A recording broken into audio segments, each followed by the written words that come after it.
Happy Halloween, John. Happy Halloween, Adam. Happy Halloween, deconstructionist listeners. We have a special. This is special. This is very special. This is a first for us. What are we doing here? So you had this great idea that when we decided we were going to do this episode, you're like, we should do this like at a pub or a bar somewhere. And so we literally, this is plan B. The first bar we went to, they had trivia night, so that wasn't going to work. So we came to the second place, and we are literally set up at a booth in the middle of a restaurant with people probably staring at us, wondering what we're doing. This is fantastic. Yeah. And to kick it back to you, like, you had a great idea. In the midst of the chaos of our lives right now, you were like, Adam, my favorite holiday is coming. That's true. My favorite holiday is coming, and the father of this holiday is the devil. I guess so, yeah. And you were like, we should do an episode about the devil. I've done all this research. I've got some guests I want to line up, and like, life happens. Yes. And life happened to us. And believe it or not, every once in a while, we reach out to a guest, and they ignore our emails. So, and that's okay. That's all right. In all fairness, this guest was very old. Yes, but would have been amazing. But I had all this research done, and I remember I called you, and I thought, Adam, like, we should still do this episode. We haven't done an episode between the two of us in a while. I have all this great research. It's really interesting stuff that I think would be interesting to other people. We should just record this. And so here we are. John did so much research. So many pages of notes. And there's nothing I like more than when John has a bee in his bonnet. He's got some juice that he's brewing, and we need to get it out. So this is a special Halloween episode where John and I go to a bar. You are sitting in a bar with us, and John has got some incredible research, and we are going to talk about the devil. That's right. While Adam and I drink beer and eat chicken wings. Yeah. So we are eating the devil's food, drinking the devil's juice, talking about the devil. These wings are a little hot, so there's a little fire there. There's a little fire. We thought it would be interesting. We've kind of in the past, this is, believe it or not, year 3. This is our 3rd Halloween season. You get out of here. Yeah, so we have to bring back the thing we did the first year, which is talk about our favorite Halloween movies recently before we get into it. Crazy. So I just finished watching on Netflix. I watched the House on Haunted Hill. Oh my gosh, I'm into it. It's unbelievable. It's so good. Unbelievable. And I'm going to blow your mind off air because I don't want to, because it's still new, and it would be a spoiler alert, and I don't want to do that to people who haven't seen it yet. It is a work of art. It is a drama disguised as a horror movie. It's incredible. But anyway. It reminds me of Bloodlines meets that really dramatic show on like ABC or NBC right now, This Is Us. Yeah. Meets like Stephen King. Yes. And it's so good. Speaking of, Stephen King tweeted out the other day that he's like, I'm not usually a fan when people remake like a book or a movie that had been done previously and take like artistic liberty with it. He goes, but in this case, it's absolutely a work of genius. It's phenomenal. So you loved it. Haunted Hill. What are your favorite? What are your Halloween movies though? Of all time, I would say The Exorcist is still my favorite. Same. Just because there's that element of realism there that, if true, is the most terrifying thing that I can think of. Yeah. I like the original Texas Chainsaw Massacre. The Matthew McConaughey one from the 70s? Oh, no. Oh. He was in like the crappy sequel with he had the robotic leg. Oh, yeah, you're right. That was a sequel.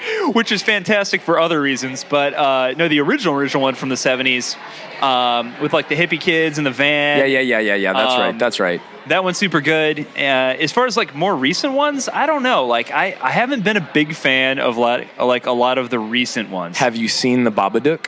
Oh, yes, with that exception. Holy crap. That one's really good. Woo! But you know what I've been doing? So the wife and I have an annual tradition where the month leading up to Halloween, every night we watch a new Halloween movie, and we try to mix up like old ones we've never seen. So I've watched The Reanimator, which is like cheese-tastic. But we went through a bunch of these like lesser-known Hitchcock movies, and I've really been enjoying them. A lot of like Jimmy Stewart and... Oh, man. So like Rear Window, which is not as obscure, but Rope, The Man Who Knew Too Much. There you go. Some really good stuff there. So anyway. Yeah, I'm a fan of The Exorcist, The Babadook. My kind of sleeper, like, horror movie hit is Event Horizon. Oh, that's a good one. I don't know. It just creeps the heck out of me, man. Oh, that's a good one. It's so creepy.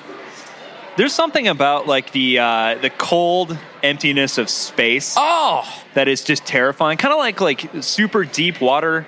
Like I have this reoccurring nightmare that like I fall over the side of a ship in the Arctic. Seriously? Yeah. Where like it's just dark and gray, and there's just this like huge waves and deep, just dark water. Ooh. And like that to me is terrifying. The Shining. Oh, that's a good one. Is a must. Mm-hmm. But yeah, I'm with you, man. It's definitely a fun time of year to just kind of, just get into the spirit, get into it with the kids, have a good time. You always have a rip-roaring annual Halloween party. I do. I mean, ladies and gentlemen, John Williamson, he really knows how to turn the festivities on. You do. I feel like a smoke machine, and you were playing the movie The Burbs, which we didn't mention already, because it doesn't count as like a horror movie, but Halloween movie. One of my faves. The Burbs is number one. The Burbs is number one. It's just fun. We could start quoting The Burbs right now, but we might start to lose our listeners. Yeah. So if you haven't seen it, it's probably Tom Hanks' finest movie. But this is the Devil's Holiday. Yes. It is something that I was not allowed to participate in as a child. Were you allowed to trick or treat? You were ELCA. Yeah. My parents didn't really care. So like, which is weird because my parents, my mom probably more so than my dad, would occasionally watch like a horror movie or whatever. But my parents weren't really that into it. Yeah. But at the same time, they didn't really, like I had a very, I don't know. They exposed me just enough to the world to the point where it wasn't like absolute just culture shock. Yeah, like me. When reality, it's like so like I remember I got to listen to music that had like occasional profanity in it. like punk rock, and my mom bought me that album. But like it was under the understanding that like you don't repeat those words, but like I get it within the art. Absolutely. So yeah, Halloween was something that as like Pete Rollins would say, like the prohibition creates the desire, right? Mm-hmm. I mean, it's probably why I love horror movies. Yeah, I think it's a huge part of why I love to go trick or treating with my kids. Yeah, I try to watch all the Halloween specials. Yes, we've been watching all of them. You gotta like you gotta like find a bootleg website to like stream the Garfield Halloween special. Dude, I own a copy. Amazing. It's amazing. My favorite. It's amazing. My coworkers didn't know what that was. It's almost too scary for kids. It's true. They know where you live. Oh my gosh, dude. The old man. When they take the rowboat like across the lake to this old house, and it's the old man, and they're like running around. It's very, very scary, but I love it. And Binky the Clown. Yeah, Binky the Clown. So the prohibition creates the desire, and I think there's a whole lot of stuff we can start talking about here, but we promised our listeners some good juice. Yes, we did. On the devil. So I'm going to tee you up because you've got all the research. So if you're deconstructing Christian, or if you're skeptical, or if you were raised fundy and like me, you were not allowed to participate in Halloween, you were not allowed to do certain things, you were like in a house in some ways like in The Waterboy, Bobby Boucher's mom, everything's getting blamed on the devil. Right. And it makes it really hard to engage without smirking or without... we need more background. Like the episode we did a while back with Richard Beck, Reviving Old Scratch. Yeah. So let's start to talk about the devil. Where do you want to start? I think the best place to start is at the beginning, right? So, like, one of the big things, and I'm glad you mentioned that. So, like, I think some other good episodes to go back and listen to if you haven't heard them already. Our first season in 2016, we did an episode on the devil with Richard Beck, Dr. Richard Beck, and we did a couple episodes on hell, alternate theories on hell. So I think it'd be cool to go a little bit deeper into the historical aspects of, like, where did the concept of the devil come from? Yeah. Where does the term come from? Because those of us who grew up in the church, like you either blame the devil for everything, right? Like, so the evil one, Satan, like it's his fault, he's attacking me. Yeah. Or you were just like, thought it was nonsense, right? Yeah. And so like, any of us who have read specifically the Old Testament know that there's a very different type of figure that shows up in the Old Testament than the New Testament. And so like, starting to look into that, and I'll put some resources up in the show notes because I think there's some really interesting books out there. I wanted to know more about I want to know more about the evolution of this figure, Satan or the devil or Beelzebub or Old Scratch or Lucifer or whatever. Yeah. Where did all these names come from? Why is the character so different between the two testaments? The Hebrew Bible or the Old Testament, as we call it, and the New Testament. So yeah. So quick question. Let me ask you this for myself too, because honestly, I'm sitting here and I haven't been reading the Bible much in the past couple of years. It's kind of letting that one just sit a little bit. Yeah. Refreshing, kind of hitting the reset button. Yeah. Thank you. I appreciate that. And I'm trying to remember outside of Job. Yes. And outside of there's a couple little obscure passages in Isaiah. Yes. And Genesis. Yep.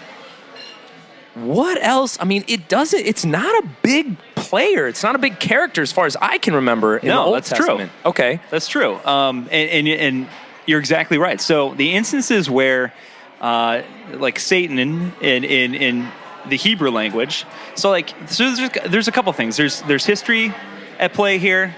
There's this evolving religion, because at the time, of course, we're talking about Judaism. Mm-hmm. So there's a few things at play here, and so the first thing is in the Hebrew Bible, we see these references to Satan or the Satan. The Satan is my theology professor. Yes, the Satan. We always made fun of him behind his back. And so you're like, wait, the Satan? The Satan. Or the Satan, or whatever you want to call it. Yeah. So wait. So we're used to hearing, capital S, A-T-A-N, this a noun, this proper noun. This is it the individual. Accuser? Yeah. Or the other translations in Hebrew are just to obstruct. Yeah. Or essentially to block. And so you're like, okay. Yep. And so the instances that we see in the Old Testament, we're already getting somewhere. Yeah. Oh yeah. Okay. So talk more about that. So the instances we see the Satan, appear in the Old Testament. Specifically, we can look at Balaam and his donkey or his ass, depending on which translation. Balaam's ass. Yeah. So that's a great example where the Satan, is just is an angel or an agent of God who's doing God's bidding, who just blocks his path. It's not Satan, as in a specific person who's doing, evil, and rebelling against God in this story. It's literally God's servant, an angel, doing or blocking the pathway. And so again, it goes back to that definition, someone who obstructs or someone who blocks. Now, let me ask you an important question at this point. Yes. While I eat this blue Delicious cheese celery. and celery. In this account. And in most of the other accounts, which is why I want to bring this up now, it is assumed, and I think we are reading back into the texts, our primary concern is modern or postmodern, scientific, rational, post-enlightened people. And that question is, well, is this a human-ish or a person type thing? Is this a personal reality, or is it some kind of a name for a force? Is it a name for a reality that has volition and will of some kind? Yeah. What are we actually? I think that's one of people's biggest problems with. I don't think there's a lot of people out there that deny the presence of some kind of evil, that it's a force, just like darkness is a force, or whatever. I think where it gets tricky is when that thing becomes personalized. So what are your thoughts on that right now? As we're talking Old Testament, this thing that stopped Balaam's donkey, and before it was a snake, and Yeah. it was all kinds of stuff like that. That's a great question, and actually, I'm glad you brought up the snake because we'll get into the story of Adam and Eve and stuff like that later. My sense, at least from the different scholars and the kind of consensus that I was reading through and the various resources, is that in these instances, like the Book of Job, for example, is another great example where you have, Job, you have this Satan again, who's almost acts more as a prosecuting attorney, Right. and not with evil intent. And you would expect the story to go, like Job starts to suffer because he's this pious, Right. Individual. So you'd expect the story to be like, have the Satan be like, yeah, like let down your guard, God, and I'll inflict damage on this guy. I mean, what a But that's book. not what happens. What a book. Yeah, the Satan or the Satan is not the one who inflicts harm on Job in the story, right? Like, so he's just kind of this person who's like almost like like a judge or a prosecuting attorney. It's almost like this kind of legal sense of the word. He's messing with me. Yeah.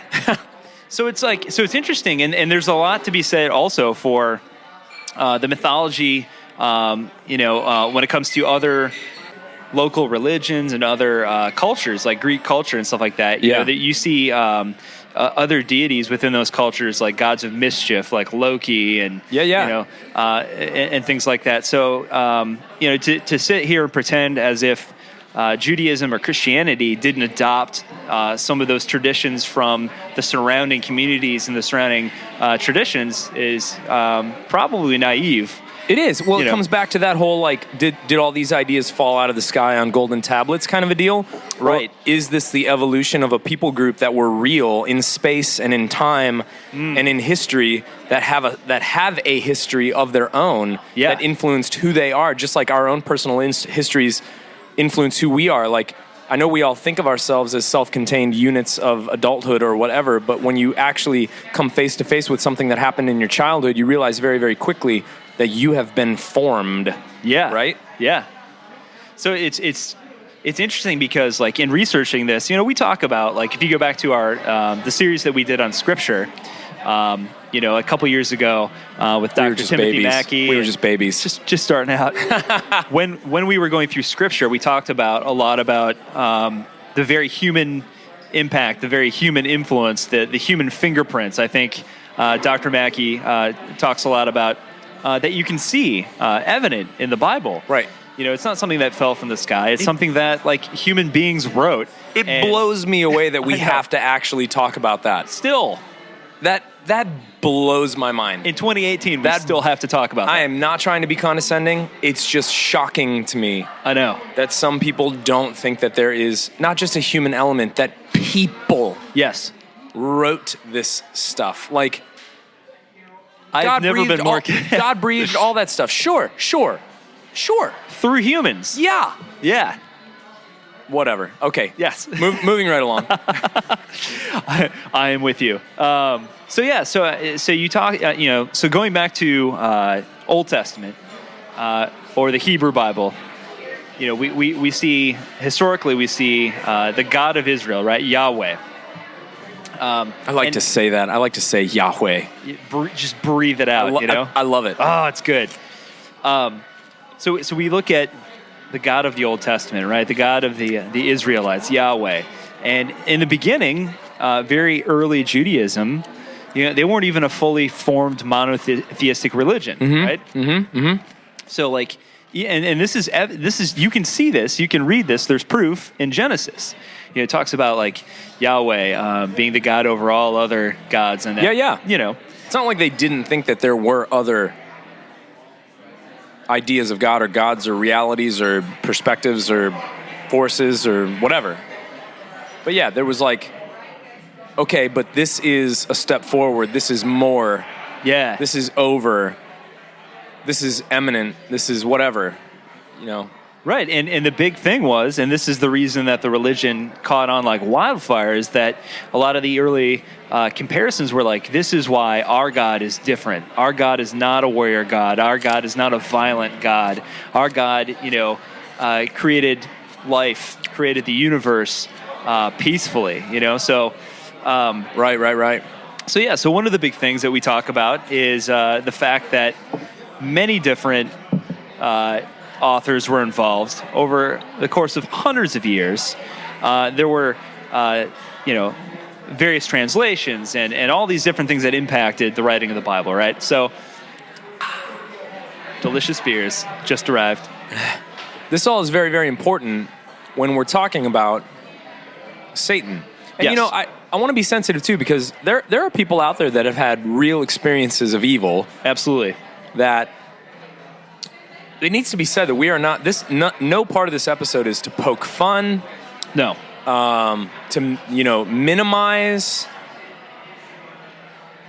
or to make light of the idea of Satan. We are here to almost expand. Absolutely. Yeah. And again, like, I only know like what I think personally, right? And what my research has shown me. I am by no means an expert in this field, but I think it's an interesting conversation to have. I think there are some very interesting things we can look at.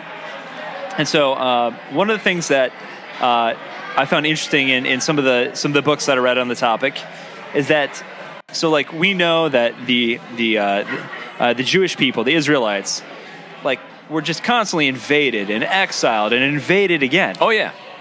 And with that, being a people that are being invaded and constantly shoved around, you're also inherently influenced by the cultures and the different people who are coming in, right? Like, 100%. it's just unavoidable. And so one of the things that a lot of scholars noticed is that around the time, the end of the Babylonian exile, so the Babylonians had invaded the Jewish people. Babylonians are defeated by the Persians at some point.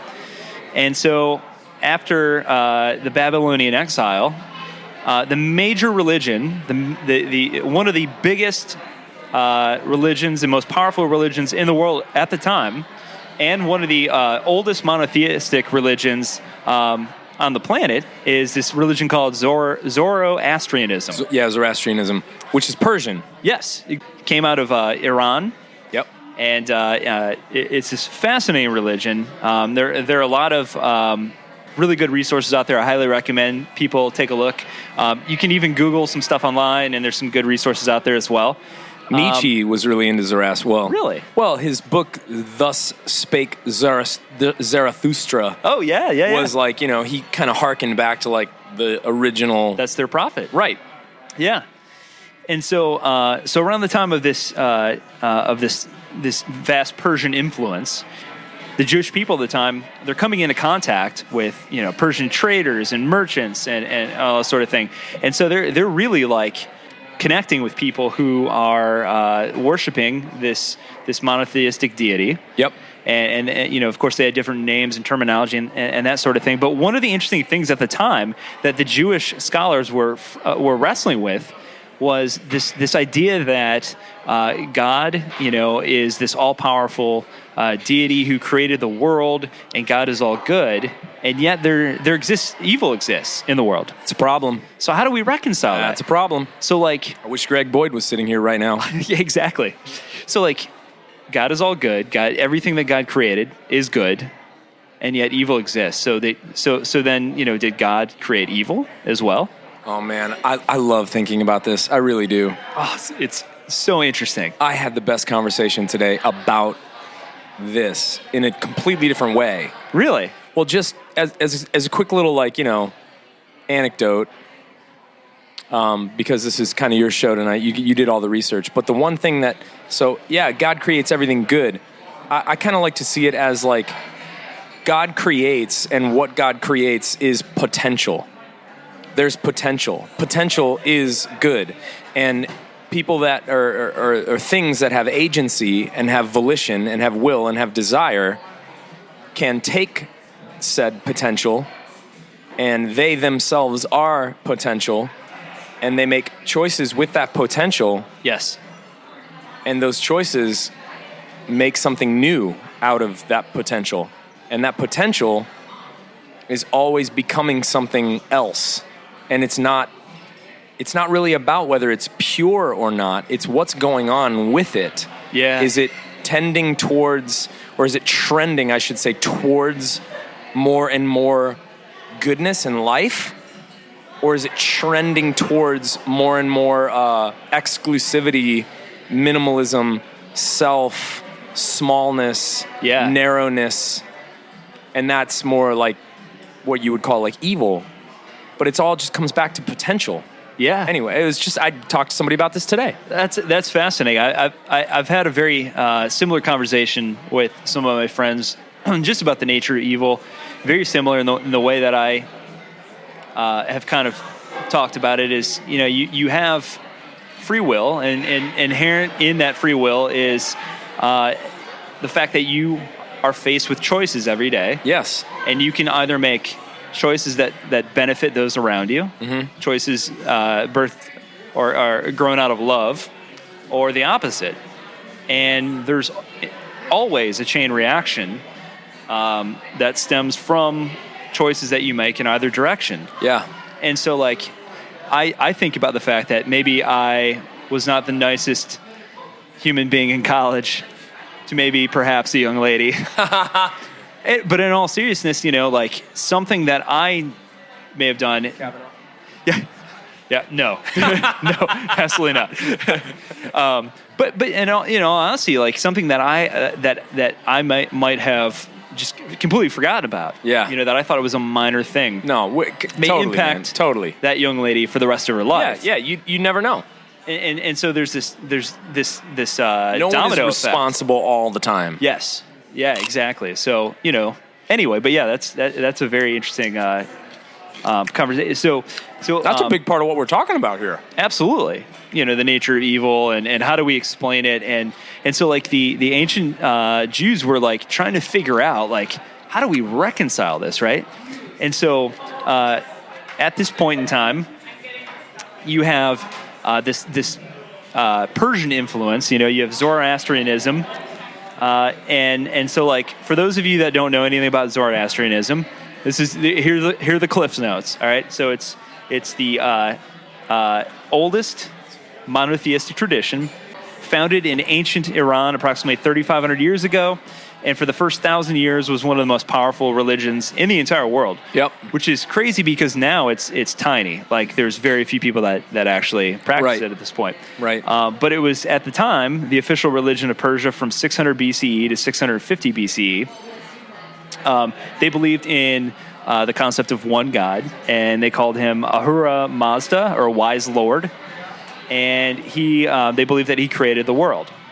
They also believed in a Messiah who would come and basically reconcile all things at sort of the end times kind of scenario. They also believed they're, like, really into the elements and earth and taking care of the earth. Let's see, what else? I had a buddy that was a Zoroastrian. Really? Yeah, right after college. We met. He was from Iran. His family is practicing Zoroastrians. And he always said, Adam, it's very simple. And you Christians believe this too. Yeah. Good thoughts, good words, good deeds. Yes. That's it. Oh, that's brilliant. And his name was Rook. He was a really good guy. That's fantastic. Yeah. That's actually funny because I have that written down here. Really? Yeah. So, like, those are the he would three say that things. to me all the time. Yeah. So they believe. So what Zoroastrianism provided the ancient Jewish people was this dualistic idea of this, like, yin and yang kind of scenario where, like, there is good, there is God, the creator, and there's this opposite force that helps to explain away evil. So it's this very dualistic idea. Yeah. So one of the interesting things is, if you look at, like, the way that they believe in a hell as well. And so there are a lot of, like, commonalities there that you can see that at the very least had an influence on the development of, like, Christian thought, eventually, what would become eventually Christian thought. Yeah, that's funny. Good words, good thoughts, good deeds. Yep. Yeah, totally. Zoroastrianism and people that follow that tradition believe that ultimately human beings are good, and that at the end of the day, good will ultimately triumph over evil. Yeah. Sound familiar? Yeah, absolutely. He would always talk about the, kind of what more like Christians that would consider themselves raised more like moralistic or legalistically. Yeah. They basically had utter faith in the fact that even though we all do bad things and there's lots of bad in the world, that mostly, if you put on the scales at the end of the day, at the end of everything, that which you did for the good and that which you did for the bad, the good would outweigh the bad, and that would produce your pathway to heaven or whatever they called it. Yeah. And he would talk about that. It was brilliant. I mean, I loved it. Great exposure. Really interesting, yeah, because it's not one of the major religions these days that people typically think about. Right, no. So obviously I found it completely fascinating. Yeah. Like, oh, this is so great. You're like, what? Go on.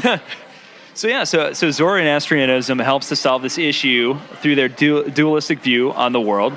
They taught that there was God, and then there was this devil or the evil one. Right. Who the two were in deadly combat with one another, and they both had lesser spirits. Yeah. Who they would use to form their spiritual armies to combat one another. Yeah. And that there would be one final battle where God would ultimately defeat the devil, destroying him and his demons in a fiery hell. Amazing. Isn't that weird? It's so weird. I'm sure the two had nothing to do with one another. We're just going to leave that one right there. yeah. But this hugely impacted Jewish people. Yes. And no matter when you think certain books were written, it at least impacted redacting, editing, tradition around it, and what we don't just read things, we interpret things. So, the interpretation of a lot of what we take for granted has been influenced by civilizations like Egypt, Babylon, Persia. It's a big deal. I mean, look at the United States. We haven't even gotten to the Greeks yet, or the Romans. Yeah, the Hellenistic period and all the influences. So yeah, that's a great transition. Let's go there. So historians are looking at it, and there's this clear Canaanite influence as well, right? So there's this ancient Canaanite myth that describes a revolt in heaven, right? That goes like this. So there's this elderly chief god named El. El is this creator god who created the rest of the Canaanite pantheon.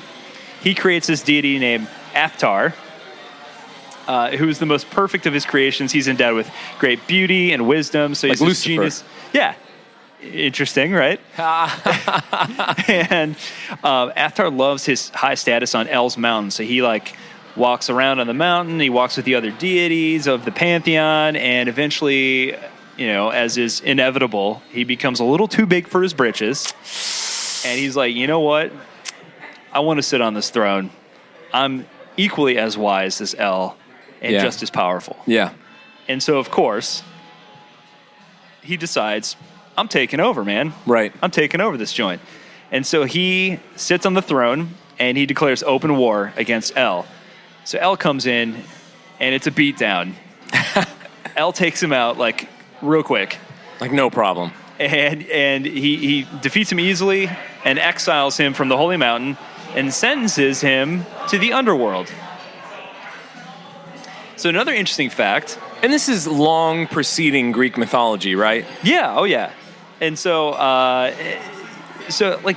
you read things like this and you're like, oh, that sounds vaguely familiar. Right. And so you start to see these are the stories that these communities would have told one another, right? And so, the people at the time would have been very familiar with these other this mythology from these other societies and these other cultures.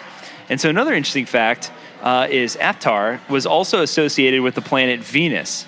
And so at the time, Venus, shows up in the night sky. It's very bright.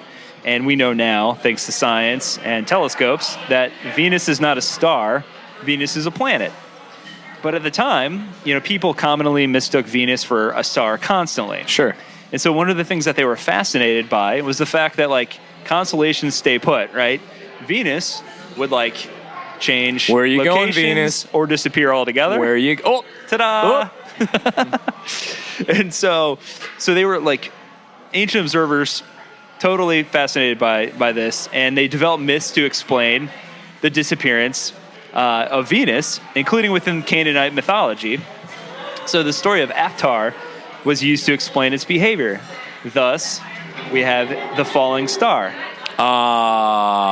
Or fallen angel, right? Falling, yeah. So all right. So we're starting to see. Okay. I love this. You just go, boy. Just keep going. This is such good juice. So one of the other names that I think is hilarious, and we don't really use it much anymore, but we use it it's like old, like 1800s, like stories and stuff is the name Beelzebub, right? Yeah. Absolutely. Great name. Yeah. So where in the world did that crazy name come from, right? That's kind of like Engelbert Humperdinck. Why he picked that name? That's not even that man's given name. Come on, man. Why did he pick that as his stage name? I have no idea. Humperdinck. Humperdinck. If you guys don't know that, that's his Princess Bride. Shame on you. Shame. Now, let me just test myself a little bit. Yeah. So, in the Greek translations of the New Testament, Yes. and then the Latin translations of the Greek translations of the New Testament, Oh, look at you. that's where we ended up with Beelzebub. Yes. But when we go back to the Hebrew. Aramaic and Hebrew, Yeah. I'm not sure that was a 1-for-1 that we got there. Man, you're pulling out seminary stuff Listen, right there. Look at that. It's in there somewhere, dude. Somebody just needs to trigger it. You guys don't even know. Adam's memory is he always tells me he has a terrible memory, but I don't believe this for a second. I'm just not in control of my memory. That's what I mean by that. It's back. That's fair. It's back there, but fair. it's like I have this crotchety old dude like in my archives that just gets to it whenever he feels like it. He's like, Mine's like an old hard drive where I have to delete things to make room for new things, and so like I have this revolving door of information. no, you know the best metaphor for my brain? In Harry Potter and the Sorcerer's Stone, when he goes to the wand store, Yes. and Ollivander has all those boxes of wands, and he's this like senile old wand maker, and he's just like blowing dust off of boxes and handing them to Harry. That's what my memory does to me. That was the best analogy I have ever heard for someone's memory. I'm like, where's he going with this? Yes. There it is. I love it. So Beelzebub, maybe not. Yeah, maybe not. Maybe not. So where did this name come from? Yeah. Because it appears in the New Testament where the figure is depicted as the prince or ruler of the demons, right? So it's like Lord of the Underworld, Beelzebub. So scholars believe that this is a result of a practice of essentially making fun of other gods' names. This was a common thing back in the day. So like to belittle another religion, especially if it was a competing religion, Yeah. you would essentially like, Smack talk. yeah, you would kind of tweak the name a little bit to essentially like make fun of them. Yeah. Like your god is like, a weakling kind of thing, My last name is Narlock. What do you think people did to me when I was in school? I mean, warlock, dipshit. That doesn't even rhyme. How dare they? So this was like a common practice, right? So one of the things that we can look at is, you have this Canaanite god, right? And this other religion, this Canaanite god whose name was Baal, right? Yeah. So Baal followed by the epithet Prince or Prince Baal. Yep. So like the full name would have been Beelzebul. I'm sorry. The full name would have been Beelzebul Ars, or Prince of the Underworld. There you go. So you have this Canaanite god who's literally just the Prince of the Underworld. There's no negative connotation there necessarily. He's just Prince of the Underworld. Right. So at some point, the name is translated in Hebrew to Beelzebub. So it's just tweaked just a little bit, the ending there, which basically changes it to mean Lord of the Flies. So A little smack talking. right? So, Well, in Hebrews were huge for plays on words. yes. They did this all the time. Lots and lots of little different plays on words. Exactly. So like you just simply have like one competing religion kind of play with the name a little bit, and it kind of essentially demotes, a god who in their universe and their religion is this powerful God, and you've kind of basically taken him and say, no, he's the janitor who cleans our toilets now, essentially. Yeah, he's our bitch. Yeah. So, so one of the things I think would be interesting to talk about a little bit, because you can't talk about the devil without talking about hell, is just to touch briefly, because again, if you go back to our hell episodes, we go into this way more in depth. But like this idea that the devil resides in hell, and yet the translations of the word hell. Oh yeah. From the original words in Aramaic and Greek and Hebrew are actually multiple different words that mean very different things, right? So like it's not easy. No. It's not clear. It's not one for one. It's not like this has always been, everybody has always known what this meant. This is just the way it is. Hell is hell is hell, and everybody knows what's going on there. So you're telling me, again, just to recap some of the stuff that we've been through over and over again. Yeah. It's not that simple. Right. So you look back at the original languages, so the Old Testament, primarily in Hebrew, you have words like Sheol. Oh yeah. And or Sheol, just the deep. Yeah. Or the pit. There's no fire there. No. It literally just is like the land of the dead. Oh, and I love how even like the psalmist would say, I could go down to Sheol. I could make my bed in Sheol. I could go down to the pit. Yeah. And I can't get away from you. And the original meaning of Meaning that... God. Like, I can't get away from you, right. God, even when I'm in quote-unquote hell. What do you do with that? Right. And the other thing to point out is that, like, there is no division of the good versus evil people. No. Everyone went to Sheol. Right. So I think that's an interesting thing to point out. But somewhere along the lines, the fire, enters into the equation by somewhere around the 1st century. But again, some other words that we commonly recognize that are translated to the word hell. Gehenna. Yeah. Where you live. I'm Damn just kidding. I knew you were going to go there. That's Gehenna. Sorry. I try to make theological jokes about that all the time, and they always fail. Always. You're like, I live in Gehenna. Gehenna. Bartender checking my ID. Gehenna? Yeah, not the one you're thinking of from Sunday school, buddy. No? Nothing. Nope. Didn't go to... okay, you're an atheist. All right. No problem. Moving on. Oh, man. So, like, Gehenna is a great one, I think. And Rohr just did a great sermon on this, by the way. Oh. One of his homilies. I love him. So he talks about Gehenna, and again, this is an actual physical place. It was a real place. Yeah. Yeah. It still exists. Yeah. It was there. So, like, it's this place on the outskirts of Jerusalem, and it was a place that they actually used to burn bodies. And so, like, at one point, it was the site of Tophet, where worshippers of the god Molech would sacrifice infant children with fire. That's not a good look. No. So we can all agree that's bad. Yeah. Right? So we see, and again, we see it later in the Bible, we see the prophet Jeremiah prophecy against this horrible practice and the people who worship there. But again, not this, like, eternal destination, right? It's this actual physical earthly location. Right. During the Maccabean period, the site was also used to burn the corpses of their enemies. Yep. So it's just like this horrible place where, fires raged and human beings were killed and tortured and burned alive. Right. So many of these terms were ended up being translated into the word hell by this rush job we commonly refer to as the King James Version. So, like, the King James Version is commissioned, and they just kind of took all of these different terms, Gehenna, Sheol, and just kind of mass translated them to the word hell. Right.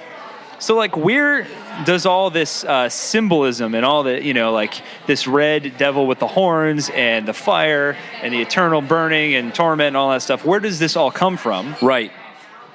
So, like, how, at what point does the devil, continue to evolve? Because we talked about the Old Testament and the fact that it's more of an action versus like a proper noun. Yes.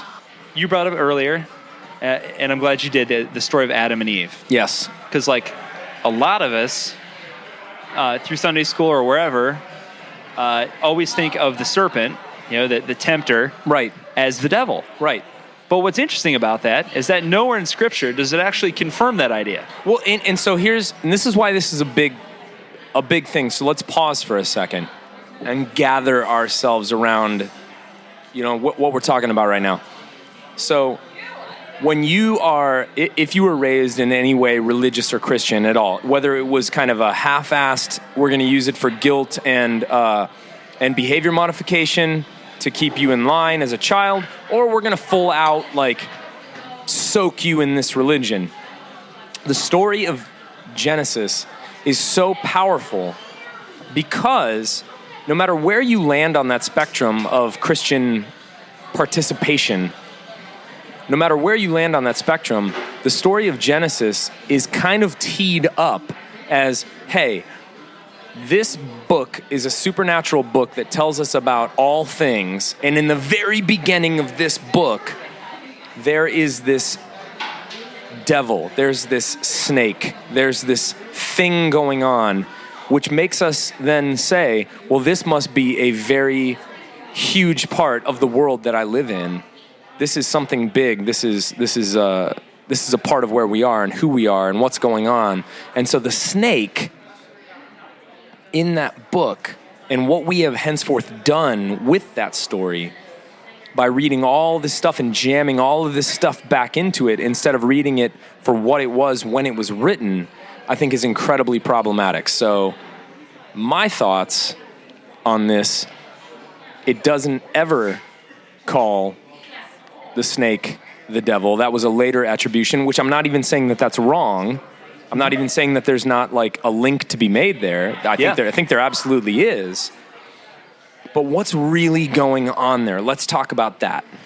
Yeah, so you have this snake or the serpent or whatever who is tempting Adam and Eve in the Garden of Eden. And what's really interesting is, and this is something that we haven't brought up yet, but really comes into play here, is you have all of these other writings outside of what is considered, the Bible. You have the apocryphal writings, so the Gnostic writings and stuff like that.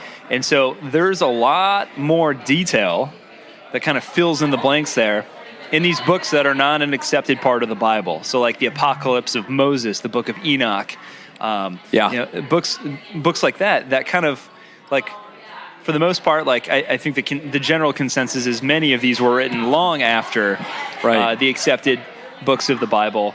The canon was closed. Yes. No, we are not taking any more submissions, but thank you. You missed the deadline. Mm-hmm. So we have a lot of these other books that actually kind of fill in more of the blanks and kind of confirm the fact, oh, the serpent was the devil. But we're looking at a text that potentially was written 400 years or more after the initial writings, the books of the different accounts in Genesis and that sort of thing. Yeah, sure. Hundreds of years later. Oh yeah. So what's interesting is if we look at the accepted texts within the Bible, there's nothing there that confirms that the serpent was actually, in fact, some sort of evil entity at all. So what's going on there? This is like proto-psychological stuff, man. Oh, yeah. It really is. Yeah. It kind of, I don't know. I've read some different things on it, and for me, it always comes down to the fact that human beings, I think, always struggle with our own ego, our own sense of purpose and place in the world, and always desiring more than we need, right? Okay. That's also a very American thing, I think, probably. Yeah, I think it's a very human thing, and America has just become a place... We're really good at it. ...where we have given that a steroid shot and a credit card. Yeah. And no boundaries. Yeah, and so, I think if you look at the symbolism within the story of Adam and Eve, You know, it's like this idea that like you can eat from the tree of the knowledge of good and evil, and you can become like God.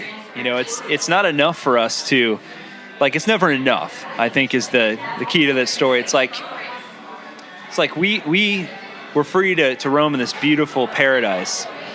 Like, we didn't have to work. Right. Like, everything was provided. I mean, it's like, I don't know, like somebody handing you the keys to, like, the presidential suite in Las Vegas. I mean, where this thing has, like, a 40-person hot tub and, like, all the food is free. And, like, you know, food and drinks around the house. Yeah, And, like, and too you much. literally don't have to do anything. But then it's like, you enjoy that for a little bit, and then you're like, but I want more. Even though you don't necessarily deserve it. I'm bored. I Yeah. want to do something else. Right. Yeah. And so, like, I want to bend the rules. I want to see Yeah. what happens. yes.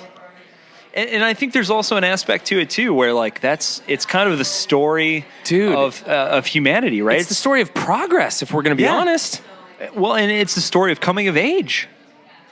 Like, think about it in the context of as a child, like you're kind of blinded, right, from the reality of the world, and at some point, you become aware, in a sense, of your own nakedness, your own mortality, and so in a sense, in a way, it's almost a story of, you know, becoming an adult, you know, where suddenly, you know, you experience pain on a very real level. And you realize that you are a finite human being, and that eventually, like, you're going to run out of time. Yeah. So I have a thought. And this is a very heretical thought. Not really. I mean, kind of. But, like, what are we? I mean, We're the bad boys of Christianity. we're You're allowed to say heretics. that. We're heretics. So whatever. But so the part in Genesis when the deed has been done, Right. and you know the man and the woman are, you know, at odds now with the Creator because of the serpent. There's a part of that, you know, when you're taught to read this as, you know, a kid or whatever, you know, you just kind of like accept it all.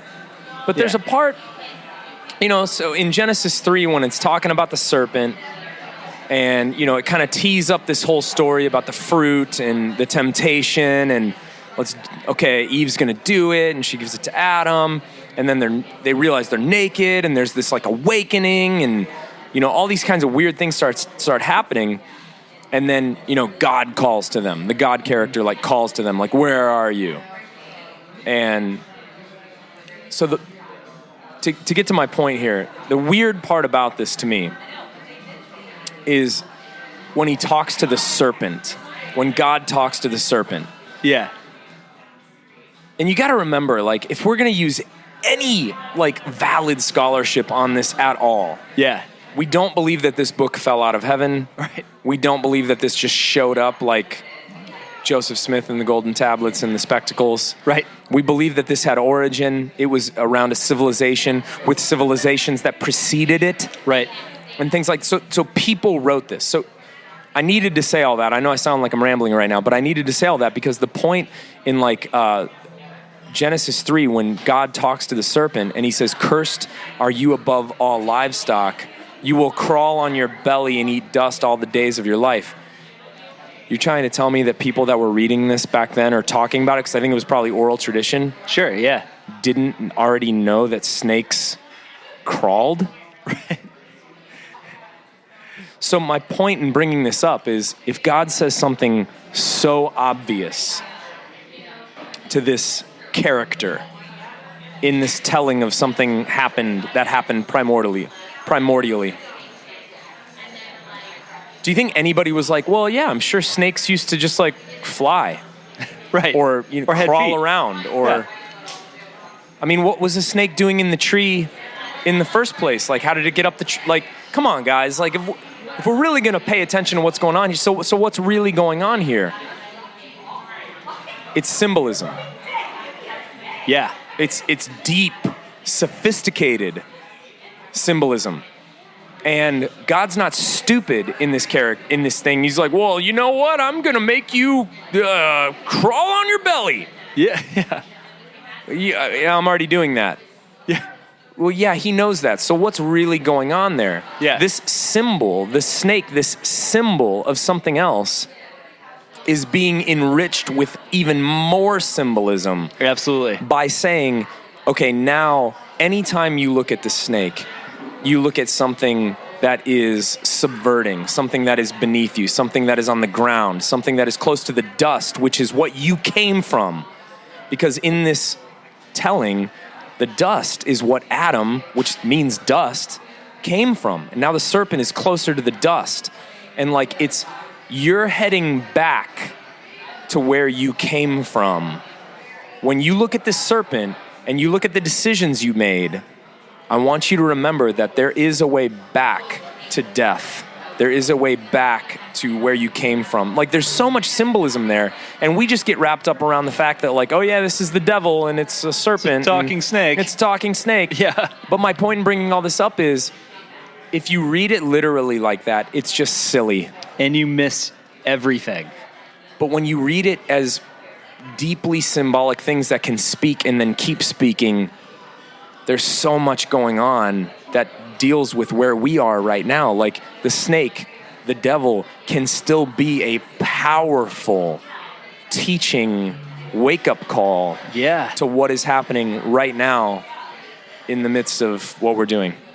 I think that's a brilliant point. Like, even if at the end of this we decide, hey, like, I'm not sure if there's a guy, this deity, this evil deity who rules over hell, you know, and carries a pitchfork, it still can be a very real thing and a very real influence in your life. Right.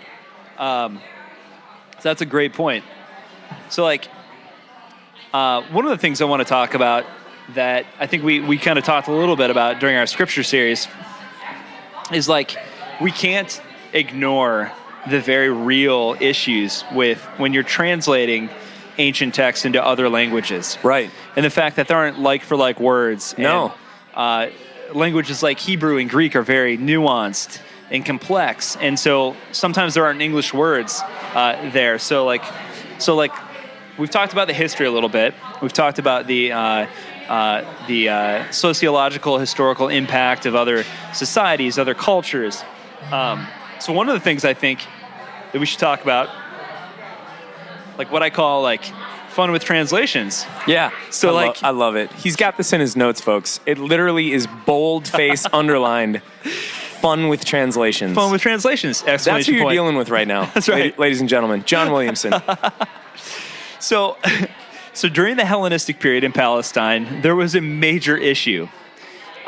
So their religious texts were all written in Hebrew, but Hebrew was no longer the native language.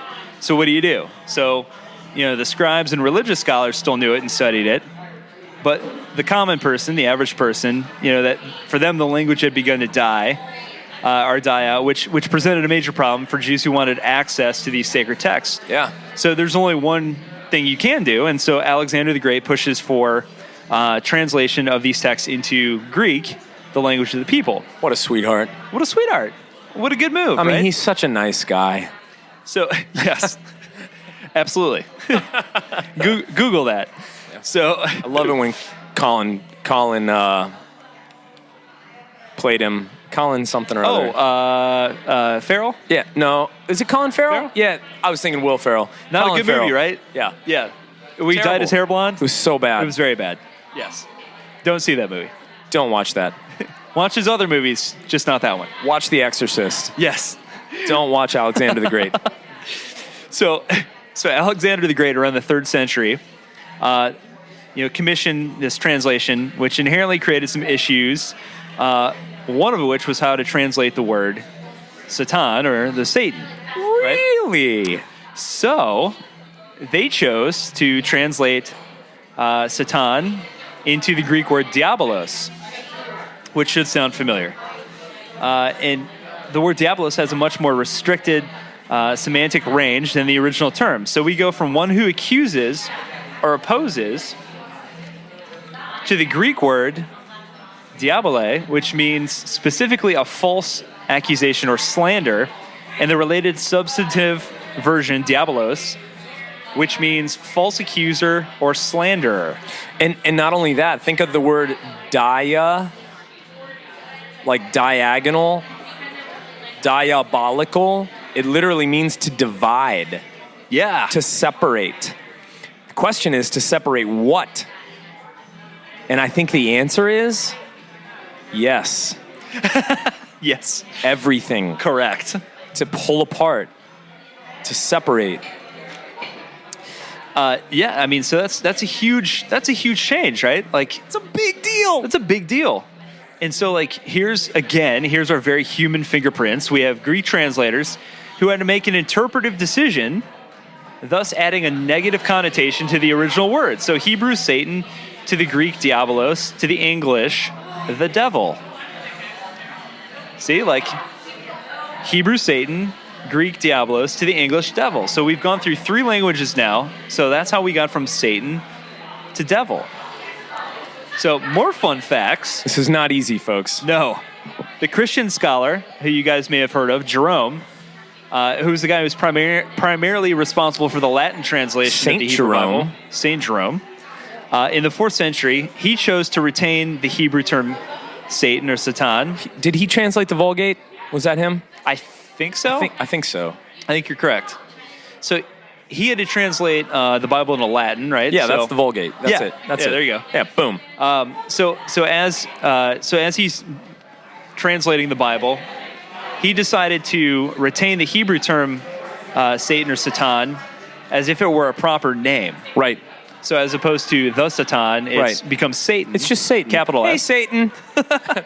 So like you look at certain Bible passages, Job 1, and certain other passages within the Old Testament where you have Satan. And yet in other passages, he chose to translate the word into the Latin words adversaire or adversarium, meaning adversary. So there we get the term adversary. So we hear that a lot, obviously, in American Christianity, because that's where we're located. But we hear the term adversary is another kind Your of nickname. adversary, the devil, The devil. prowls around like a roaring lion, seeking someone to devour. Exactly. So it's like, we laugh, obviously, but we're like, oh my gosh, here's Yeah. yet another instance where like, okay, Yeah, this makes sense. there's a lot going on here. So like, all right, because there's this whole backstory, right? Like, so like we talked to, if you go back to our catalog from, did we do The Exorcist last year? Yes, Okay, so Father Gary Thomas. So we asked him. I'm still scared. I'm very spooked by that. It's a very, very frightening episode we did. But we asked him, we're like, okay, so like we have this God who's good. Yeah, And so like, how do we, what's the backstory here? yeah, Gary. What's the Gary, origin story? help us out, Gary.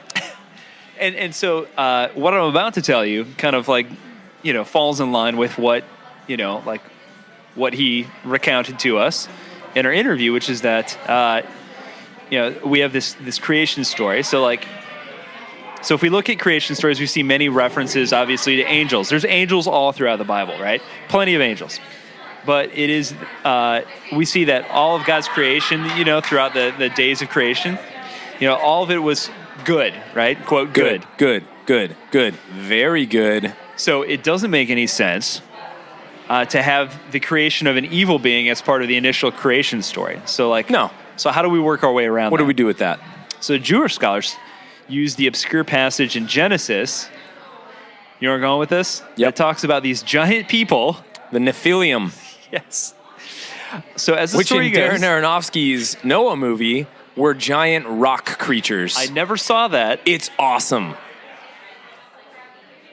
Perhaps I need to go back and watch this. It's so good. They took some liberties, but they got so much right. Really? Yeah, I mean, they definitely took some liberties, but there were some things, like the way the oral traditions passed on. Yeah. This is not a time for a tangent. Right. Please continue. Russell Crowe. So Jewish scholars use this obscure passage in Genesis talking about these giant people, right? These divine beings, these sons of God. So as the story goes, right? So we have these divine beings, sons of God. They see these beautiful earth women. How could they not? We have beautiful women on earth. Cue the music. So they see these beautiful get earth the Marvin women. Gaye rocking. That's right. And they take them as wives, and their offspring are called the Nephilim or however you want to pronounce it. These kind of like half-breed, so again, like face value, this is a Sounds very like Lord of the Rings. weird story. Yeah. But then like the easiest way to look at this is look at the other cultures like during the same time period. Where'd these ideas come from? So yeah, where did these ideas come from? So originally, these seemingly strange references would have been discussing the concept of demigods, Right. right? So like, just like Hercules in the Greek tradition, or Gilgamesh in Sumerian lore, or my favorite, Maui from Moana. I mean, come He's a on. demigod. You're welcome. You're welcome. Moana is fantastic. You should see it if you have kids. or even Favorite if you don't. Disney movie of all time. The Rock is amazing. Amazing. Go watch it. And the Moana character is the best female character in all of Disney princess.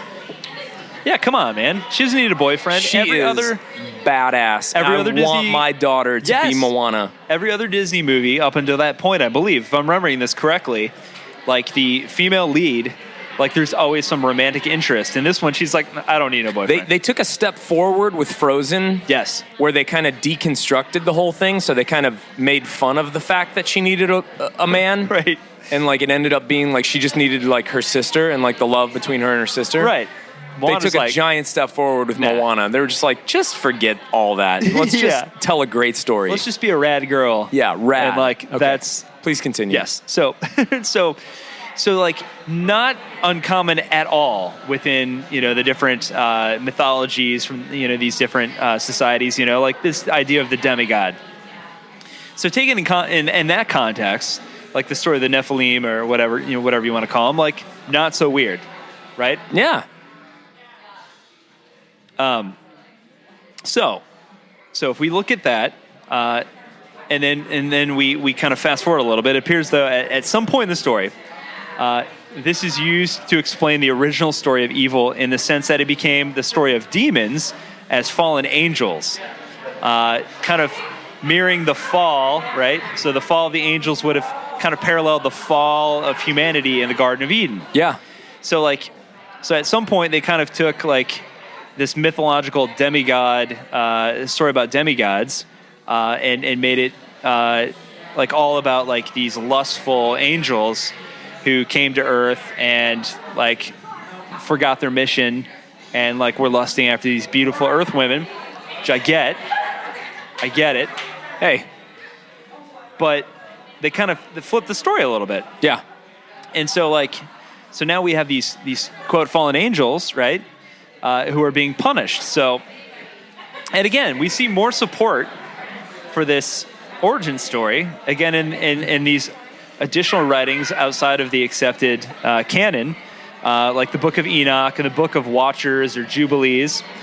So in these texts, things get super duper weird. Super weird. Real weird. It's a fun read. You Do guys should check, you can get most of these online. We should make like beach copies, like Yes. like thick paperback, like small thick paperbacks of like all the books you weren't allowed to read from the Bible Yes. for your next beach vacation. And I'm telling you, because I know we've had a lot of people, and we should do an episode on one day on the Apocrypha, Oh, it'd be so fun. the Gnostic Gospels. There's a good reason most of those were not included, Because they're wacky. because they're crazy. They're super nuts. So next time you're at a party, like if you're in college and you're listening to this and you're at a kegger and you tell somebody like, yeah, I'm a Christian. Oh, have you read the Gnostic Gospels? Please go read them before that happens because Yes. you'll be like, have you? Yeah. They're insane. Like- Not saying there's not a lot, you can take away from it. There's always something you can take away from it. But like when people are like, well, they were really choosy about what books they put in. I'm like, yeah, and I'm freaking glad they were. Yeah. Yeah. Because, given there's like, what is it, the Gospel of Thomas? Yeah. Which is the most tame of all of them. Yes. And then you get into some that are just like, wait, what? Yeah. You know, so anyway, that's your homework. Go out and read those. So anyway, yeah. So like all these other crazy books that kind of feed into this kind of mythology that's developed, right? And so obviously we don't have time to get into all of that, but it's very interesting to see how some of the now famous features of hell, like things that we commonly associate with the idea of hell, like really kind of show up in books like, you know, or texts like the Book of Judith. So, for example, in the Book of Judith, hell is described as this place with fire and weeping and worms, things that don't necessarily show up in the accepted scripture. And so, like, you know, we start to see where like some of this influence comes from. So, like, It comes from somewhere, John. it comes from somewhere. And it didn't fall out of the sky. It did not fall out of the sky. And I'm really pumped because after this episode comes out, we'll give you a little sneak preview. We're getting into, we're going to revisit our scripture Yes, series we are. with a triumphant return of a special guest that we had on 2 years ago, and we get a redo. One of our very first guests. We get a redo. Because we sucked at interviewing We back were then. terrible at We that. were so bad at everything. We get a redo. Adamgasms out the yin yang.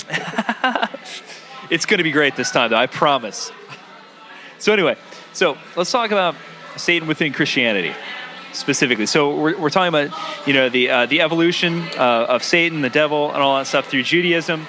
So within Christianity, we got to keep in mind that Jesus was born into a Hellenistic society. Yep. This is important because a lot of the accounts of his life and work reflect many of the customs and beliefs of Hellenistic Jews at that time. Totally. The Gospels and the Apostles' letters reflect Hellenistic culture. Absolutely. Spoiler alert. Yeah, like, I mean, we have to do the work, though. We Come have on, to do guys. the research. Come on, guys. So, like, without going into every single reference to Satan or the devil within the New Testament, in reading each account, they, for the most part, have precedence in either the Old Testament or in earlier Jewish literature. Sure. So Satan, like the Satan in the story of Balaam and his donkey, seeks to block or stop Christians from going on their journeys. Yep. So you can see this type of reference by Paul in his letter to the Thessalonians, where he talks about his desire to travel to Thessalonica to visit the churches, or the church he planted there. Yeah. But he was unable to because, again, Satan blocked him and his companions from making the journey. So you see references there. And he also plays the role of the deceiver and tempter in the New Testament, which is kind of a different role, right? So, like, this goes back to our prior discussion on the issues with the translation. So by this point, though, like the dualism here is fairly evident, right? Like, you have the kingdom of God and the kingdom of Satan, clearly delineated good versus evil, even more prevalent within the Gnostic texts, because, again, like, they take it way further. Yeah. So, like, everyone's favorite book when it comes to talking about Satan and hell and all sorts of crazy stuff. What's the craziest book in the Bible? I mean, Revelation. Exactly. Bar none. That is some good, juicy stuff. Dude, so have you ever heard the anecdote about John Calvin in Revelation? So John Calvin wrote a commentary on, I think, almost every book of the Bible. He might have missed one or two, but he missed Revelation. And the story goes, when asked, and I'm going to paraphrase now, Yes. because he was like in Geneva, and he didn't talk like me. I'm like an evangelibro. Name drop, George Benson. George Benson. You sweet man. Not really, but I'm like that. So when John Calvin was asked why he never wrote a commentary on Revelation, his answer was, I don't get it. Dude, that was the case for a lot of... Oh, yeah. Luther was like, Yeah, I I don't kind know. of want to throw it in the river. Yeah, I don't think it's legit. Yeah. I mean, but it's a good thing to talk about because it's the one piece of apocalyptic literature that exists in the New Testament. Like, there's some examples in the Old Testament, but it's the one There was present in the New there was Testament. like excerpts in the Old Testament. Right. I mean, Not this is like a full-on. full-blown acid trip. Right. Yeah. Like, let's talk about some stuff. All right. You got dragons eating babies and prostitutes and all kinds of lakes of fire and golden cities that look like bringing a up cube Babylon and like again. burning Babylon. Yeah, it is. Netflix has got to get their hands on that, man. Very interesting. And by the way, like, if you want a really good breakdown of the Book of Revelation, and in a way that like breaks it down in the sense that it is this warning against empire and this beautiful poetry. Yeah. One of the books I highly recommend is by a guy named Marcus Borg. Oh, He wrote a book yes. on reading the Bible again for the first time. Yep. I think it's the last chapter in that book. It's so good. It's unbelievable. The scholarship is solid. And guys that you know and love probably are drawing on it. Guys like Brian Zahn, Rob Oh, for Bell. sure. I mean, Borg really did a good job with that. And just died way too early. Gosh darn it, Marcus. No, you couldn't stick around just a little bit longer. I mean, imagine having him and NT Wright on the same episode. Come on. I mean, they wrote books together. I know. That would have been, I don't want to talk about it. It'll make me sad. Celebrity death match. Ugh. So there is another book authored after the Book of Revelation. And again, not one that is accepted in the canon, called The Apocalypse of Peter. Yeah. That goes further into the nature of hell. It is some fun, light reading, let me tell you. Woo! Loan sharks are thrown into a vat of excrement up to their knees, and disobedient children hang beside flesh-eating birds. There's some fun stuff in there, guys. Hey, yo. So it's this text that really brings home the idea of Satan and his demons being tormentors. So, sorry, I'm just reading my notes, and I just wrote, Lucifer is my favorite metal band. So, There you I go. don't know what I meant by that, but I just know it was meant to make me laugh later. So, good job, me. So, all right, so the early Christian theologian Origen, so I know we've talked about him before. Who's kind of in and out of style. Yeah, so People are skeptical of old Origin. and probably rightfully so in some ways. So he took and transformed ideas from the Book of the Watchers, which is another book that's outside the accepted canon. So we talked earlier about the origin of Satan as having been a result of the Nephilim and fallen angels in the story of Genesis. So old Origin went a different way. So Origin goes to the book of Job and takes Jerome's Latin translation of the Bible. And he takes Jerome's term morning star, or Lucifer, and identified it as Satan. Yeah. So no longer are these references to Canaanite myths, but descriptions of the actual person, Satan himself. Now we're getting somewhere. Uh-oh. So Origin's origin story, if you will, goes like this. So basically Origin came up with this backstory where his version goes like, so Satan was created along with the angels long before the creation of the physical universe, so before the creation story. All right, so this counteracts the previous Jewish traditions that states that the creation of the angels is on day number 2. So Satan and his demons are originally angels who rebel against God, right? So in this version, it's not the lust of these angels for human women, but rather the sin of pride. So again, this harkens back to the story of El, right, and his creation, Athtar. So again, we have like slightly different. It's all coming together. Right. So again, just some more information, some more influence there in terms of how we view current day, the devil or Satan and that sort of thing. So how do we get to the fact that we've got this red guy? Because like, let's be honest, it's Halloween time. You know, you can buy a devil costume at that Halloween spirit store, right? And it's always like red tights. There's some horns. Maybe he has a goatee. He has like the pitchfork. I don't know, hooves. Yeah. Hooves, right? Yeah. It's always hooves. So how did we get there? How do we determine what the devil looks like? So one of the main things we need to look at that we haven't talked about yet is art. Art. The influence and the impact of art. 100%. Right? So like the Middle Ages, for you guys out there who are not history nerds, Both literature and painting. it was a good time. Yeah. So we have the Middle Ages, and during this period is where we see the development of the horns, the cloven hooves, a tail, a goatee, the pitchfork. I mean, we're saying really got his superhero costume, right? I think it's important to remember too, and we've said this multiple times on the podcast if you've been following us, literacy has really never been a thing that's common and taken for granted until like the last 200-300 years for everyone. Like, just let that sit on you for a second and remember how basically vulnerable, impressionable, and easy to steer people were if the empire were to gain some employed artists to render certain things that they needed rendered. Essentially, you couldn't just go read it for yourself. Yeah. Not gonna happen. Not gonna happen. You needed pictures. Right. Pictures communicated far more. Go back and listen to our episode with John Dominic Crossan on the resurrection and the importance of art to communicate the hope of the resurrection and what that actually meant. Thank you. This is a big deal. Images shape thoughts. John, back to you. Yes. So again, like we have art and we have other societies who are influencing. And so one of the things that is kind of interesting to take a look at is inspiration from ancient Greek mythology, specifically Hermes, the god who leads the dead to the underworld. And Hermes had this son named Pan, right? So like Pan and Hermes both are represented by phallic symbols.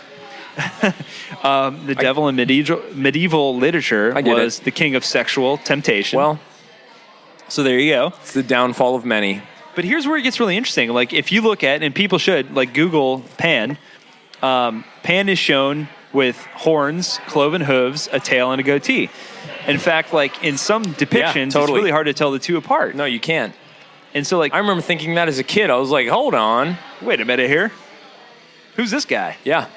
So, like, and sometimes, like, the only time you can tell them apart is because Pan is usually seen depicted with, like, a set of, like, musical pipes. Right. What do they call that? A pan flute? Yeah. Like Zamfir, the master of the pan flute? Boom. Whoa. That's a reference right there. Jeez. Children of the You 80s. just pulled that right out. I did. You're welcome. Children of the 80s. So like he's holding these musical pipes, and of course the devil has his pitchfork. So it's interesting that the devil would be seen with, like potentially we could say Poseidon's trident, right? Power. That he uses to torture his victims in Right. hell. Yep. So like the other interesting There's a lot thing going on here. Yeah, It's a montage. It's a mashup. Well, and let's not downplay the importance and the influence and the impact of different authors throughout history as well. So like Dante's Inferno, Right. and Milton's Paradise Lost, Absolutely. had massive impacts on how we see Satan or William Lucifer. Blake. Yeah. So we should probably wrap this up. Yep. I have a few thoughts to wrap up as well. Yeah. So what after all this, we just spewed out a ton of information, a ton of history. So kind of my feeling is this, and then I would love to get your feeling, like having me just like regurgitate all this information at you. Because Adam's hearing a lot of this for the first time out of my mouth as well. I'm loving this. I feel like I'm back in seminary. So Professor Williamson. oh God, someday.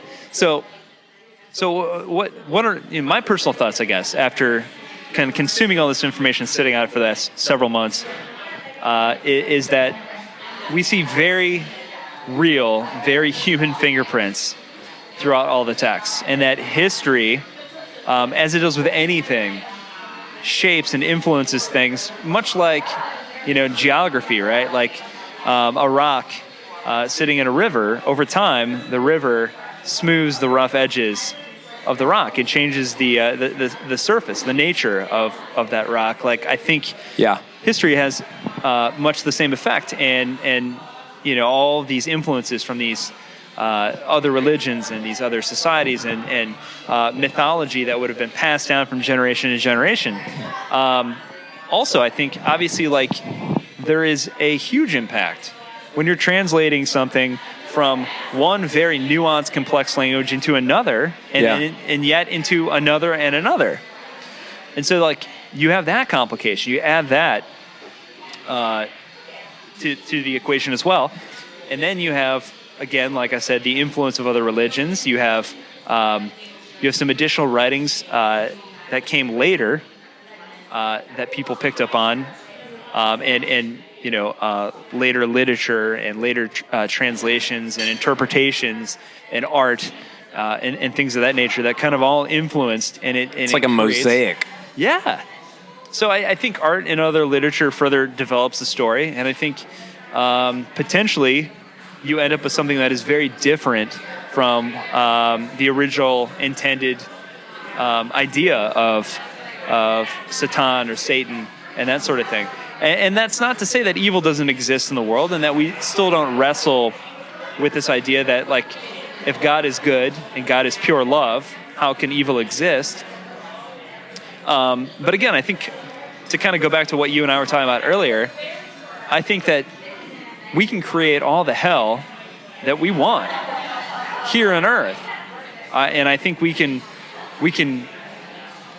summon the devil anytime we want through our actions and through our priorities and through the things that we do and even the things we don't do. Like, now is like a prime time to talk about, like, evil in the world. I feel like, especially in the United States, like, the things that we don't do, like when we don't take care of the poor and we don't care for folks who are from other countries who are in war-torn countries or are trying to survive the crossfire from drug wars, who are trying to seek a better life or just a chance to survive or protect their kids.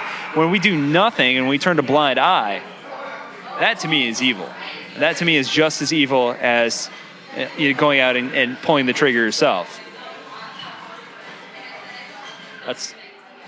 I'm done. That's all I got. Dude, I have so much to say about this, but I just want to, like, almost, instead of, like, just making a bunch of comments, I kind of want to just open a few things up. So, one of the things that we've gone over and over again in this show is that words, ideas, are containers of information. They themselves are not always information. They are containers of information. They carry meaning. And so when we're talking about the idea of the devil, here's where it gets really, really tricky. You instantly have two groups of people. One who want to understand a simplified concept of it in order to just enforce it as, a blanket theological statement and use it to create an understanding of reality that helps them with the narrative that they're trying to get across. And the other group of people that want to just kind of throw it out because we're modern and we're science and, it's just stupid now and all that kind of stuff. I want to pose kind of like a third way. Instead of just, like, capitulating to that which you've heard all the time in the past and saying, like, well, I don't believe in the devil because, there's too many problems and, I don't believe in, like, this being that just, like, is dancing around or, like, sitting on my shoulder, like, trying to get me to make decisions. But hang on a second. So here's what I think this all comes down to. All the stuff that you said, John, all the wonderful research that wonderful research that you've come. Here's the big takeaway for me. Across all cultures and across almost all religions and across almost all times and the amalgamation of all of those things, here we still are as human beings wrestling with the importance of the idea of evil and that which is potentially capable in you and in me and in the people that we are sitting around and in this place, this reality that we can't freaking understand. We know and we are horrified and terrified and afraid of that which might happen. Yeah. And we know it might happen. And we need to give it names and we need to give it words because I don't care if it's a person or not. Honestly, I don't even know what that means. Maybe it is. Maybe calling it a person is alluding to a reality that I can't see or understand. I'm going to let that be a mystery. I don't even know. Don't care. Not an argument I'm willing to have. Here's what I do know. If I want to look at the devil, all I need to do is look at me at my worst.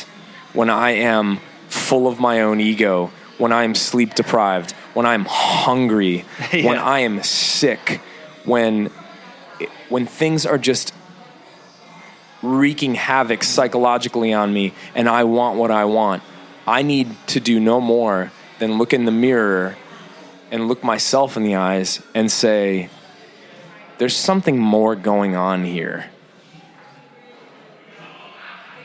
The one part of scripture that we didn't cover tonight that has always been kind of haunting to me is in the early parts of a couple of the Gospels when Jesus gets tempted in the wilderness. Oh, yeah. So, the recent film that came out with Ewan McGregor kind of shows Jesus as this person wrestling psychologically with the weight of suffering and evil and choices and potential and all these kinds of things. And Ewan McGregor plays Satan and Jesus. And I think that was brilliant because is Satan a person? Well, let me make an argument for Satan being a person. Let me go ahead and make an argument for Satan being a person. You're a person. Have you met the worst version of yourself? Do you know what you're capable of? Do you know what you really want in the darkness of your heart? Do you know what you're willing to do to your fellow man to get that?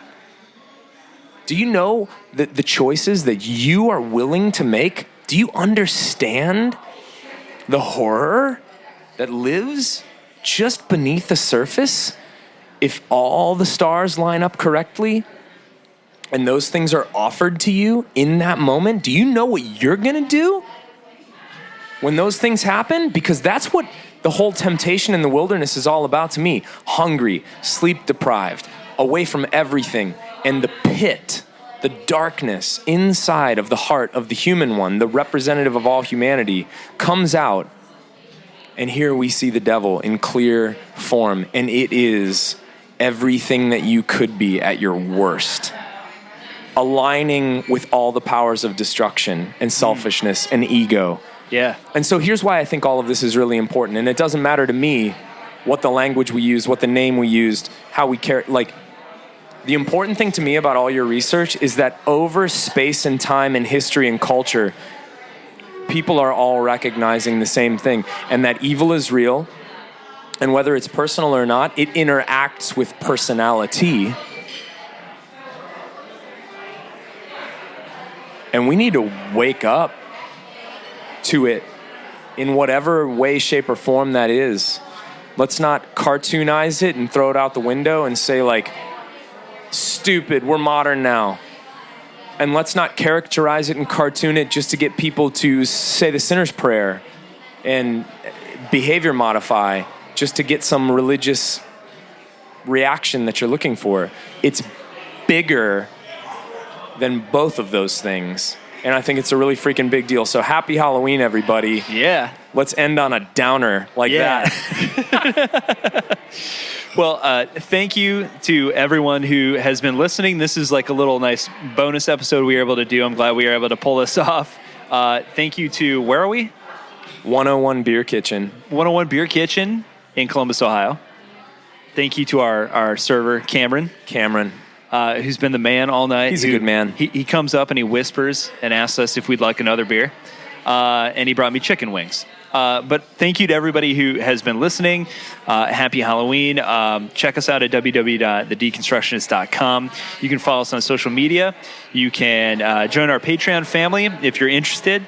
We have some cool packages there. The big popular one right now is the book club, where we pick books, and every month we mail them out to you.